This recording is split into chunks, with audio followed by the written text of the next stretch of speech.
আচ্ছা, কিন্তু ময়লা পানি দিয়া যদি ময়লা কাপড় ধোয়, ময়লা পানি দিয়ে আবার যদি ময়লা থালা বাসন ধোয়, তাহলে কি পরিষ্কার হবে? কিঞ্চিত হবে, কারণ ওই পানির একটা প্রেসারে কিছুটা পরিষ্কার হবে, সামান্য, কিন্তু পুরোপুরি পরিষ্কার হবে না। মনের ময়লা সাফ করবেন কেমনে?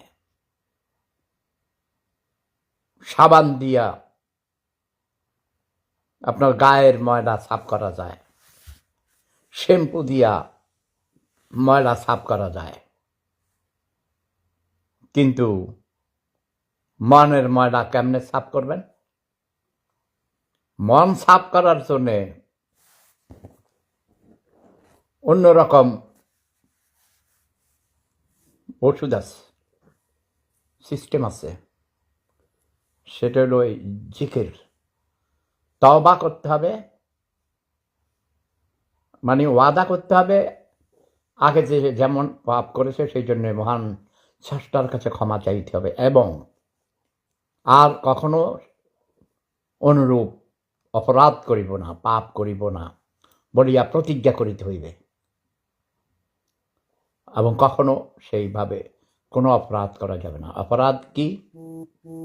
অন্যের সম্পদ আত্মসাৎ করা, মিথ্যা কথা বলা, প্রতারণা করা।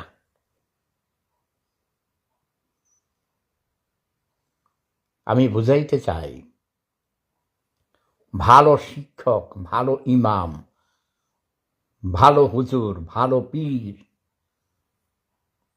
ভালো ওস্তাদ না হলে, ভালো শিক্ষক না হলে, ভালো টিচার না হলে, ভালো ছাত্র ছাত্রী তৈরি করা যাবে না।